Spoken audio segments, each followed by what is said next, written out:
This is a brick and mortar concept. It's not a restaurant, it's entertainment. Restaurants run around a 30 to 32% food cost. If you're at that percentage, you're gonna have a happy owner and happy business. What kind of space are you looking for? Are you looking for like traditional restaurant space, like heavy traffic retail? Hey there, welcome back to another episode of Zor Zoom interviews with Matt and Jennifer.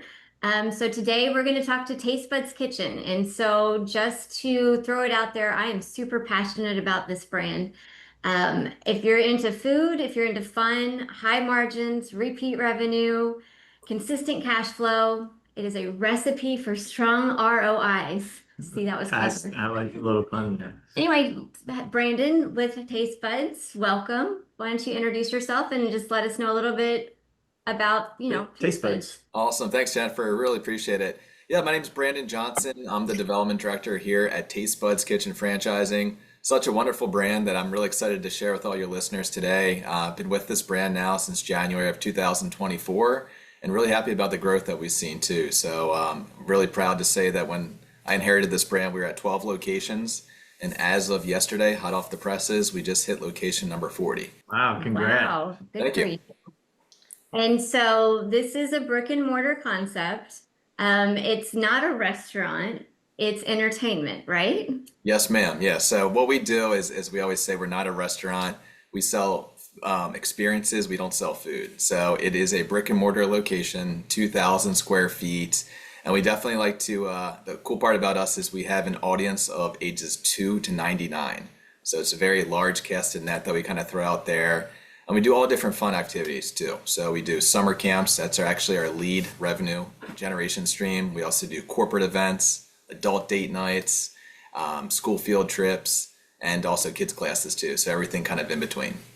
That's awesome. And it's pretty flexible hours, right? So it's not, typical food hours. Right, correct. Yeah, so we're always trying to find some people that are employees at least that are ex-restaurant employees. I don't know if any of your listeners, I'm sure they've probably lived that life before where it's long hours and stressful times. But for us, it's a Monday through Friday, 9 to 5 style hours there, and then on the nights and weekends is usually when we're most busy. So Friday nights, Saturday nights, Sunday nights, that's when we have a lot of classes going on with the adult date nights. But in all honesty, we kind of wrap the day up, close the doors probably around 9:30, 10 o'clock. Gotcha. That's awesome. All right. So you said roughly 2,000 square feet. What kind of space are you looking for? Are you looking for like traditional restaurant space, like heavy traffic retail? Yeah, good question, Matt. So actually opposite of that. So we are a destination style business. We don't need visibility from the road. We're not a McDonald's. We're not a Chick-fil-A.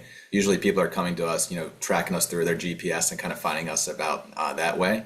But what we are looking for is 2,000 square feet. Doesn't have to be Class A real estate. Could be Class B real estate too.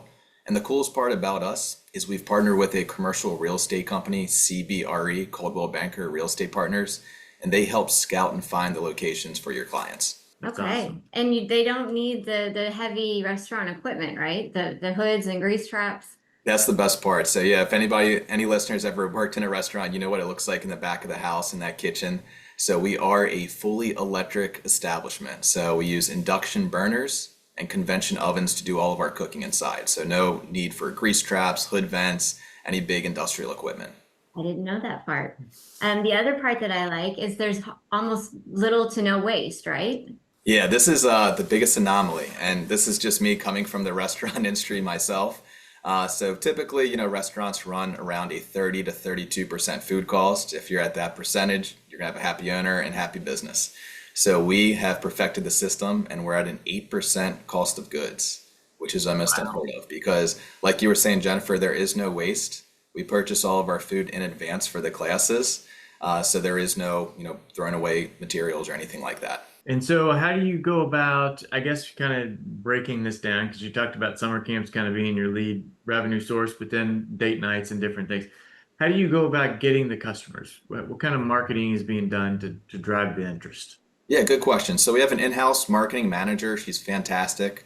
Her name's Bree. She actually came over from a childhood education franchise long ago, and she's going to be working with the franchisees. But a lot of the stuff's going to be organically generated too. So we do have social media platforms like Facebook and Instagram. So sponsored ads are really going to help us out too. So also getting to the top of that Google rhythm, right? So you got to always make sure you have the good Google star ratings.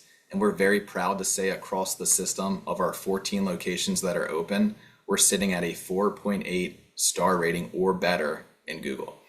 Wow. That's awesome.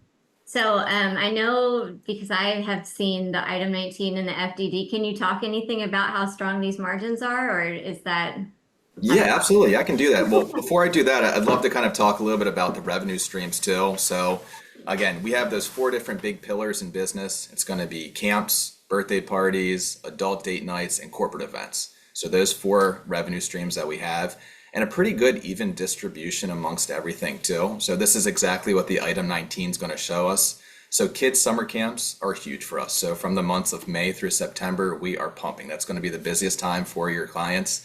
So 26% of the revenue stream is in those campsites. And then corporate events is at 20%, adult date nights at 18. So I like to kind of merge those together, roughly around 38% there. And then our birthday parties are sitting at 17%. So really cool to see that.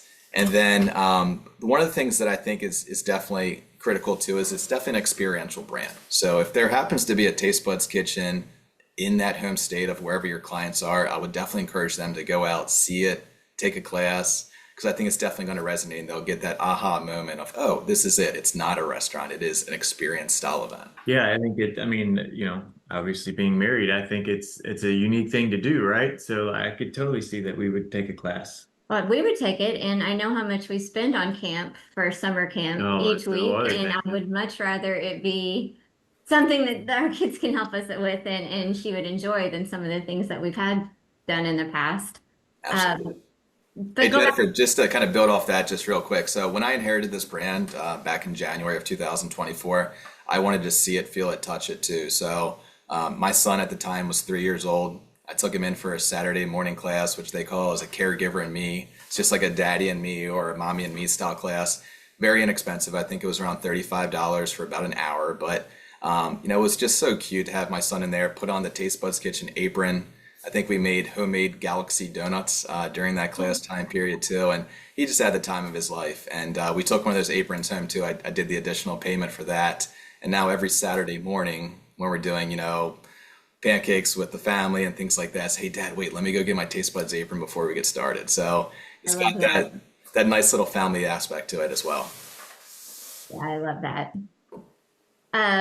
Well, wait, go back to the item 19. We never did talk about the margins that that's showing. Yeah, absolutely. So our margins in our item 19, since we've all been in franchising for a long time, it's as transparent as I've ever seen. So we don't hide behind any type of numbers or gross revenue or anything like that. So what I can share with you is that on our item 19, we have a top line average sales of 724,000. As you were saying, our cost of goods is at 8% there. We roughly run around 31% for our labor. So that's usually your biggest expense. But then our net operating income, so after all the expenses are done, based off 724,000 is 204,000 or 28%. They're out of the first, how long does it take them to get to these kind of revenue numbers? Is it pretty fast that first year, or is they have to build up their clientele? Yeah, good question, Jennifer. And as we all know, I can't make any type of earnings claims or anything like that. It is a gradual period. I wish for overnight success for anybody, especially clients that you and I When work I on asked that together. question, I was like, I can't ask this question. No, you're perfectly fine. The one thing I will say, as we all know, validation is everything in any business. And my validation process is as streamlined as it possibly gets. In fact, over the next hour, I'm going to have my group validation call where we've got our franchisees that are brand advocates. They love talking about the brand, they love talking about their success stories. In fact, the franchisee I have coming up on this call within an hour, she's our longest tenured franchisee. She's been in the business for 10 years, has 2 locations, and she just renewed for an additional 10 years. So it's always good to see when your existing Z's kind of do that. But you can literally, I can give you the phone. I'll tell you to dial any franchisee in the system, any one of our 40 locations that are awarded, 14 locations that are open, and I feel confident that they're going to speak positively about the brand. And so, kind of, what is that avatar that you're looking for for an owner? Yeah, good question. So we have kind of all different walks of life that have come forward with TBK, but I think the most common, I have a lot of husband-wife teams, and a lot of these husband-wife teams do have children. both young and old. I've talked to some people that have been awarded that have infants, and I also have a husband-wife team that have adult triplets.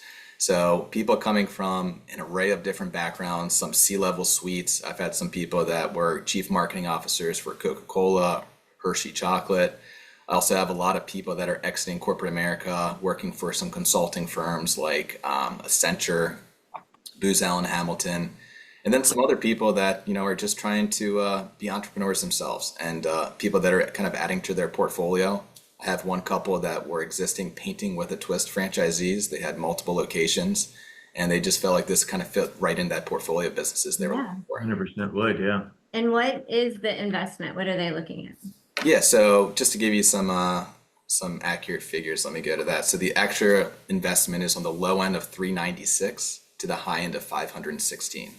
2,000 square feet, recurring consistent revenue coming in, fun, family friendly, low labor, flexible hours. What am I missing? What have we not talked about? I think you kind of hit the nail on the head. So everything in our location is made from scratch. We do a lot of fun recipes. I think that's where your listeners are going to be really hungry at this next section. But our most popular dishes that we do, it's going to be our handmade pasta. If we've all ever done that at our own house, it doesn't, cost or break the bank as far as ingredients go. It's literally flour, egg, water.